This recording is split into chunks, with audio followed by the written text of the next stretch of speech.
Hi friends, welcome to our channel. Friends, 2024లో 150cc vehicles Yamaha FZS version 4.0 and Pulsar N150 ఈ రెండు vehicles మధ్య ఏ vehicle తీసుకోవాలని ఆలోచించే వాళ్ళకి ఒక విధంగా నరకం అనే చెప్పాలి. సో రెండిట్లో కూడా చాలా మంచి ఫీచర్స్ అండ్ స్పెసిఫికేషన్స్ అయితే ఉన్నాయి. సో ఈ రెండు వెహికల్స్లో ఏ వెహికల్ తీసుకోవాలని కనుక మీరు టఫ్ ఫైట్ కనుక ఎదుర్కోవాల్సి వస్తున్నట్లయితే ఈ వీడియో మీకు చాలా యూస్ఫుల్గా అయితే ఉంటుందన్నమాట. సో వీడియో అక్కడ స్కిప్ చేయొద్దు. సో నేను ఒక 5 ఫ్యాక్టర్స్ని దృష్టిలో పెట్టుకొని మాట్లాడతాను. ఇంజన్ గురించి, సస్పెన్షన్ గురించి, సిట్టింగ్ అండ్ పోస్చర్ గురించి, అండ్ ప్రైస్ అండ్ మైలేజ్ గురించి, స్పెసిఫికేషన్స్ అండ్ ఫీచర్స్ గురించి ఈ 5 ఫ్యాక్టర్స్ని దృష్టిలో పెట్టుకొని మాట్లాడుకుందాం. సో నాకు తెలిసి these are the 5 factors to decide which vehicle is perfectly suit for you. So video last వరకు చూడండి. ఈ రెండు వెహికల్స్ని కూడా నేను చక్కగా రైడ్ చేశాను, డిఫరెంట్ కండిషన్స్లో రైడ్ చేశాను. దాని యొక్క సిట్టింగ్ పోస్చర్ కావచ్చు, అండ్ స్పెసిఫికేషన్స్, ఫీచర్స్ కావచ్చు, ఇంజిన్ యొక్క పర్ఫార్మెన్స్ కావచ్చు, అండ్ బ్రేకింగ్ కావచ్చు, టైర్స్ యొక్క రోడ్ గ్రిప్ కావచ్చు, ఇవన్నీ కూడా నేనైతే ఆల్రెడీ చెక్ చేశాను. సో ఆ వీడియోస్, డెడికేటెడ్ వీడియోస్ కూడా నేను ఎండ్ స్క్రీన్లో అయితే మీకు అందిస్తాను అనమాట. మీరు అక్కడికి వెళ్ళి రెండింటి రివ్యూలు క్లియర్గా చూడండి. సో పూర్తి అవగాహనతో నేను ఈ వీడియో అయితే చేయడం జరుగుతుంది. సో వీడియో ఎండ్ అయ్యే టైంకి మీకు ఒక మంచి ఇన్ఫర్మేషన్ దొరుకుతుందని, మీరు ఈజీగా డిసైడ్ అయ్యే అవకాశం దొరుకుతుందని నేనైతే అనుకుంటున్నాను. అందుకే లాస్ట్ వరకు వీడియో చూడనని ఎప్పుడు మీకు చెప్తూ ఉంటాను. సో వీడియోలోకి వెళ్ళబోయే ముందు మన ఛానల్ ఎవరైనా కొత్తగా చూస్తుంటే గైస్ ప్లీజ్ సబ్స్క్రైబ్ చేసి సపోర్ట్ చేస్తారని ఆశిస్తున్నాను. ఎప్పటికప్పుడు 2-వీలర్ కంటెంట్ కావచ్చు, కంపారిజన్ వీడియోస్ కావచ్చు, ఆల్ న్యూ అరైవల్స్ కావచ్చు, ఎవ్రీథింగ్ కూడా మీ ముందు ఉంచుతున్నాను కదా. సో నా ఎఫర్ట్ కోసం ప్లీజ్ సబ్స్క్రైబ్ చేయండి. సో ఇక లేట్ చేయకుండా మనం కంపారిజన్లోకి వెళ్ళినట్లయితే రెండు వెహికల్స్ యొక్క ఇంజన్స్ గురించే మాట్లాడుకోవాలి. సో మనకు ముందుగా యమహా FZS వర్షన్ 4.0లో ఒక మంచి ఇంజిన్ అయితే ఉంది. సో ఇది మనకి చాలా పవర్ఫుల్ ఇంజిన్ అయితే నేను చెప్పను, ఎందుకంటే దీన్ని నేను రైడ్ చేస్తున్నప్పుడు నాకు చాలా లీనియర్ పవర్ అలాగే లీనియర్ టార్క్ని అందించింది అనమాట. వెల్ డీసెంట్ అయితే ఉంది. సో లాస్ట్ వర్షన్ కంటే కూడా ఇప్పుడు కొంచెం బెటర్గా అయితే మాత్రం దీన్ని ట్యూన్ చేశారు ఇంజన్ని. సో ఇంజన్లో మనకు వచ్చేసరికి 12.4 bhp పవర్ అలాగే 13.3 Nm టార్క్ని వీళ్ళు చక్కగా అయితే మాత్రం ట్యూన్ చేశారనమాట. సో ఈ ఇంజన్ పర్ఫార్మెన్స్ తోటి మీరు లాంగ్ రైడ్స్కి వెళ్ళొచ్చు, సిటీ కమ్యూట్ చేయొచ్చు, ఫ్యామిలీకి చాలా చక్కగా అయితే ఉంటుందన్నమాట. సో మీరైతే మాత్రం దీంట్లో ఎలాంటి oil cooling and air cooling టెక్నాలజీని అయితే ఎక్స్పెక్ట్ చేయొద్దు. సో మనకి ఈ 150ccలో రెండు వెహికల్స్కి లేవన్నమాట. నాకు తెలిసి అవసరం కూడా లేదు. యమహా FZకి అయితే అస్సలు అవసరం లేదన్నమాట. వెల్ డీసెంట్ ఇంజన్, మీకు బెటర్ మైలేజ్ని ఈ ఇంజన్ అయితే మాత్రం ఆఫర్ చేస్తుందన్నమాట. పల్సర్ N150 ఇంజన్ గురించి మాట్లాడుకున్నట్లయితే ఇది కొంచెం aggressive engine compare than Yamaha FZ. ఇక్కడ మీకు బెటర్ పవర్ అండ్ టార్క్ దొరుకుతుంది. 13.5 Nm టార్క్ అలాగే 14.5 bhp పవర్ని ప్రొడ్యూస్ చేసే ఇంజిన్ అయితే ఉంది. So compare than Yamaha FZS మీకు అద్భుతమైన పవర్ అండ్ టార్క్ మీకు పల్సర్ N150లో దొరుకుతుంది. సో అలాగే కిక్ రాడ్ గురించి మాట్లాడుకున్నట్లయితే పల్సర్ N150లో కిక్ రాడ్ ఆఫర్ చేస్తున్నారు, యమహా FZలో కిక్ రాడ్ అయితే లేదు. సో కిక్ రాడ్ మీ మెయిన్ ప్రయారిటీ అయి ఉంటే మాత్రం మీరు యమహా FZని ఈజీగా ఇక్కడైతే మాత్రం అవాయిడ్ చేసేయచ్చు అనమాట. పల్సర్ N150 అయితే తీసుకోవచ్చు. సో ఇక ఈ రెండు ఇంజన్స్ యొక్క పర్ఫార్మెన్స్ అనేది సో ఎక్కడ ఎలా ఉంటుందనే దాని గురించి మాట్లాడుకుంటే, సో మీరు కనుక ఒక మంచి కమ్యూటర్ సెగ్మెంట్ వెహికల్ని అండ్ మీరు కొంచెం మైలేజ్ కూడా నీడ్ అయి ఉండి ఫ్యామిలీకి పెద్దపీట వేస్తూ అండ్ మంచి కంఫర్టబుల్ వెహికల్ని కనుక చూసినట్లయితే విత్ వెల్ డీసెంట్ డిజైన్ తోటి మీరు యమహా FZSని అయితే మాత్రం ఖచ్చితంగా తీసుకోవచ్చు అన్నమాట. కాకపోతే పవర్ తక్కువ, టార్క్ తక్కువ ఉంది కాబట్టి కంపేర్ దన్ మీకు పల్సర్ N150 రోడ్ మీద అంత పర్ఫార్మెన్స్ చేయకపోయినా కానీ well decent family oriented commuter segment vehicle అనమాట. వెల్ కంఫర్ట్ అయితే ఉంది. సో రైడ్ చేస్తున్నప్పుడు నాకు ఆ పవర్ అండ్ టార్క్ చాలా డీసెంట్గా అనిపించింది అనమాట. అంటే మనకి మంచి మైలేజ్ రావడానికి కూడా ఈ పవర్ అండ్ టార్కే కారణం. సో మైలేజ్ మీ మెయిన్ ప్రయారిటీ ఫ్యామిలీ కోసం అండ్ వెల్ డీసెంట్ డిజైన్ కనుక చూస్తున్నట్లుగా అయితే ఆ సెగ్మెంట్ పీపుల్స్కి యమహా FZ అనేది ఒక క్లియర్ విన్నర్ అనమాట. హ్యాపీగా మీరైతే తీసుకోండి. అండ్ నెక్స్ట్ మీరు పల్సర్ N150ని ఇంజన్ వైజ్ కనుక చూస్తున్నట్లుగా అయితే ఒక మంచి స్ట్రీట్ ఫైటర్ అండ్ మంచి లాంగ్ రైడ్ మిషన్ మీరు కనుక చూస్తున్నట్లుగా అయితే సో మైలేజ్ కొంచెం తగ్గినా పర్వాలేదు, ఫ్యామిలీకి ఎక్కువ ప్రయారిటీ అయితే ఇవ్వను అనుకునే వాళ్ళు మీరు పల్సర్ N150 అయితే చూసేసుకోండి.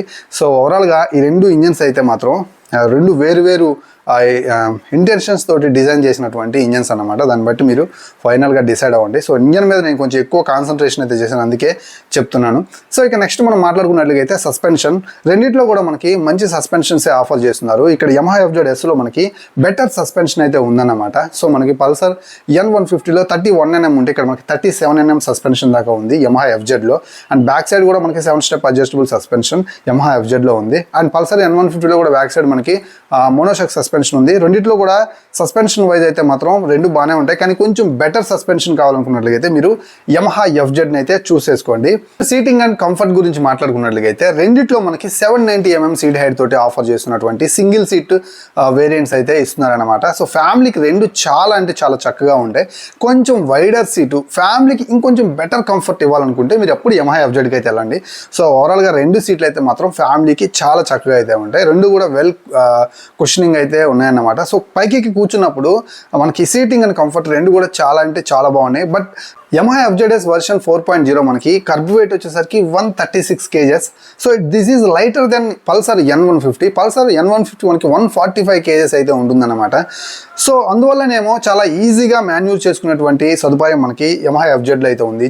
లైట్ ఫీల్ కలిగినటువంటి వెహికల్ అవ్వటం వల్ల అండ్ మనకి ఒక వైడ్ హ్యాండిల్ బార్ ఉండటం వల్ల యమహా ఎఫ్జెడ్ఎస్ మీద కూర్చున్నప్పుడు ట్రావెలింగ్ చేసేటప్పుడు ఒక మంచి కంఫర్టబుల్ లైట్ ఫీల్ అయితే పొందామన్నమాట, నాకైతే అనిపించింది. So compare then N150. So రెండిట్లో కూడా మీకు చక్కని సీటింగ్ అండ్ పోస్చర్ అయితే ఉంది. సో యమహా ఎఫ్జెడ్ మీద నా ఒపీనియన్ అయితే ఇది. ఇక పల్సర్ N150లో వచ్చేసరికి సిట్టింగ్ అండ్ పోస్చర్ గురించి మాట్లాడుకున్నట్లయితే వెల్ కుషనింగ్ తోటి 790mm సీట్ హైట్ తోటి మంచి హ్యాండిల్ బార్ తోటి కొంచెం స్పోర్టియర్ హ్యాండిల్ బార్ అని చెప్పొచ్చు. సో కంపేర్ దెన్ మీకు యమహా ఎఫ్జెడ్ కంటే కూడా ఇక్కడ మనకు కొంచెం స్పోర్టియర్ ఫీల్ అయితే దొరుకుతుంది. అందుకే చెప్పాను నేను, ఒక మంచి స్ట్రీట్ ఫైటర్ని లాంగ్ రైడ్ మిషన్ని కనుక మీరు చూస్తున్నట్లయితే నేక్డ్ స్పోర్టియర్ వెహికల్ని, సో అప్పుడు మీరైతే మాత్రం పల్సర్ N150 అయితే హ్యాపీగా చూస్ చేసుకోవచ్చు అన్నమాట. నెక్స్ట్ మనం మాట్లాడుకున్నట్లయితే ఫీచర్స్ అండ్ స్పెసిఫికేషన్స్ గురించి మాట్లాడుకుందాం. తర్వాత మనం ప్రైస్ అండ్ మైలేజ్ గురించి మాట్లాడుకుందాం. ఫీచర్స్ అండ్ స్పెసిఫికేషన్స్లో భాగంగా రెండిట్లో కూడా మనకి బ్లూటూత్ కన్సోల్ అయితే ఆఫర్ చేస్తున్నారు. సో రెండు వెహికల్స్ యొక్క డిజిటల్ కన్సోల్లో లాట్ ఆఫ్ ఇన్ఫర్మేషన్ అయితే ప్రొవైడ్ చేస్తున్నారు విత్ బ్లూటూత్ కనెక్టివిటీ. సో మీకు కనుక అడిషనల్ ఇన్ఫర్మేషన్ కావాలి అనుకున్నట్లయితే డిస్టెన్స్ టు ఎంటీ కావచ్చు, ఇంకా real time mileage, average mileage, ఇలాంటి అన్ని ఫీచర్స్ కావాలనుకున్నట్లయితే మీరు పల్సర్ N150 అయితే చూస్ చేసుకోండి. That is better choice for you. Next ఫీచర్స్లో భాగంగా మనం మాట్లాడుకున్నట్లయితే బ్రేకింగ్ అండ్ టైర్స్ గురించే మాట్లాడుకోవాలి. యమహా ఎఫ్జెడ్లో మనకి బైబ్రీ బ్రేక్ సిస్టమ్ అయితే ఉంది. ఫ్రంట్లో మనకి 282mm డిస్క్ బ్రేక్ ఆఫర్ చేస్తున్నారు and back side 230mm disc అయితే ఉంది. సో ఇక మనకి పల్సర్ N150లో చూసుకున్నట్లయితే 260mm disc brake and back side 230mm disc brake అయితే ఆఫర్ చేస్తున్నారు. ఇక టైర్స్ గురించి మాట్లాడుకుంటే యమహా ఎఫ్జెడ్లో 100/80 సెక్షన్ టైర్ ఫ్రంట్ ఉంది అండ్ బ్యాక్ సైడ్ మనకి 140/70 సెక్షన్ టైర్ అయితే ఆఫర్ చేస్తున్నారు. అండ్ మనకి పల్సర్లో చూసుకుంటే 90/90 సెక్షన్ ఫ్రంట్ ఉంటే అండ్ బ్యాక్ సైడ్ వచ్చేసరికి 120/70 సెక్షన్ టైర్ అయితే ఆఫర్ చేస్తున్నారు. So compare than better braking and better road grip కోసం అయితే మాత్రం అండ్ టైర్స్ కోసం అయితే మాత్రం నేను యమహా ఎఫ్జెడ్నే మీకైతే ప్రిఫర్ చేస్తాను. ఆఫ్ కోర్స్ రెండింటిలో కూడా కామన్గా సింగిల్ ఛానల్ ఏబిఎస్ అయితే మాత్రం ఫ్రంట్ వీల్కి అప్లై అయ్యే విధంగా అయితే ఆఫర్ చేస్తున్నారు అనమాట. ఫీచర్స్లో చాలా ముఖ్యమైనవి అయితే నాకు తెలిసి ఇవే. వెహికల్స్లో మీరు ఏది తీసుకోవాలనే దానికి మిమ్మల్ని డిసైడ్ చేసే విధంగా ముందుకు తీసుకెళ్లేది ఇదే. So better breaking, better road grip కోసం అయితే మీరు యమహా ఎఫ్జెడ్ అయితే తీసుకోవచ్చు అనమాట. నెక్స్ట్ మనం మాట్లాడుకున్నట్లయితే ప్రైస్ అండ్ మైలేజ్ గురించి మాట్లాడుకున్నట్లయితే మనం ఫస్ట్లో మాట్లాడుకున్నాం కదా ఇంజన్స్ గురించి. ఎక్కడైతే better torque and better power ఉంటుందో అక్కడ మీకు మైలేజ్ అయితే తగ్గుతుంది. ఎక్కడైతే లీనియర్ పవర్, లీనియర్ టార్క్ అయితే ఉంటుందో అక్కడ మీకు మైలేజ్ అయితే బెటర్ ఉంటుంది. సో యమహా ఎఫ్జెడ్ని కనుక మీరు రఫ్ అండ్ టఫ్గా యూస్ చేయకుండా, మిక్స్డ్ కండిషన్స్లో డ్రైవ్ చేయకుండా బెటర్ థ్రోటల్ కనుక మీరు ఇచ్చినట్లయితే బిలో 60 కనుక ఇచ్చినట్లయితే ఆల్మోస్ట్ 55 దాకా రీచ్ అయ్యే అవకాశం అయితే ఉంటుంది. సో మిక్స్డ్ కండిషన్స్లో డ్రైవ్ చేసిన 50 వరకు మైలేజ్ అయితే ఇది మీకు ఆఫర్ చేస్తుంది అనమాట. ఇక పల్సర్ N150 వచ్చేసరికి మీకు ఒక బెటర్ అగ్రెసివ్ ఇంజన్ ఉంది కాబట్టి 45 to 47 కిలోమీటర్ల మైలేజ్ అయితే ఆఫర్ చేస్తుంది అనమాట. మీరు కనుక దీన్ని రీసెంట్గా డ్రైవ్ చేసినట్లయితే 50 కిలోమీటర్ల వరకు మైలేజ్ పొందే అవకాశం అయితే ఉంది. ఇక ఈ రెండు వెహికల్స్ యొక్క ప్రైస్ గురించి మాట్లాడుకున్నట్లయితే సో మనకి యమహా ఎఫ్జెడ్లో 2 వేరియంట్స్ అయితే ఉన్నాయి, డీలక్స్ అండ్ స్టాండర్డ్ అని. స్టాండర్డ్ వేరియంట్ వచ్చేసరికి 1,46,000 రూపాయలు అండ్ మనకి డీలక్స్ వేరియంట్ వచ్చేసరికి 1,50,000 రూపాయల దాకా ప్రైస్ అయితే ఉంటుందన్నమాట. పల్సర్ N150 చూసినట్లయితే దీంట్లో మనకి dual disc and single disc variants అయితే ఉన్నాయి. సింగిల్ డిస్క్ వచ్చేసరికి 1,48,000, డ్యూయల్ డిస్క్ వచ్చేసరికి 1,53,000 రూపాయల దాకా ఉండే అవకాశం అయితే ఉందన్నమాట. సో ఫైనల్గా ఈ రెండు వెహికల్స్ యొక్క ప్రైజెస్, స్పెసిఫికేషన్స్, మైలేజ్ అండ్ మీకు వచ్చేటువంటి ఏ అయితే టైర్స్ కావచ్చు, బ్రేకింగ్ కావచ్చు అండ్ డిజైన్ కావచ్చు, ఎవ్రీథింగ్ కూడా చాలా డిఫరెంట్గా అయితే ఉంది.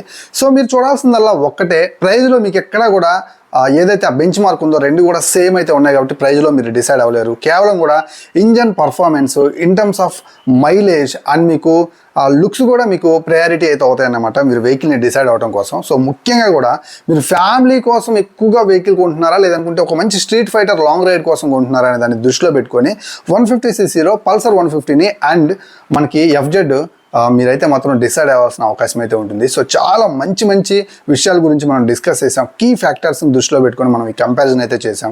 సో కంపేర్ చేసేటప్పుడు మీకు క్లియర్గా అయితే చెప్పానని అయితే నేను అనుకుంటున్నాను. సో మీరు డిసైడ్ అయితే ఓకే, డిసైడ్ కాకపోతే మళ్ళీ వీడియోని ఒకసారి మళ్ళీ రివ్యూ అయితే చేసుకోండి. సో పల్సర్ N150 కావచ్చు, యమహా FZ కావచ్చు, రెండు వెహికల్స్ని నేను రైడ్ చేసి ఆ రైడ్ రివ్యూస్ మీకు ఎండ్ స్క్రీన్లో ఇప్పుడు మీకు కనిపిస్తాయి. సో రెండింటిని మీరైతే క్లియర్గా చూడండి, అప్పుడు మీకు ఒక క్లియర్ ఇన్ఫర్మేషన్ అయితే దొరుకుతుంది.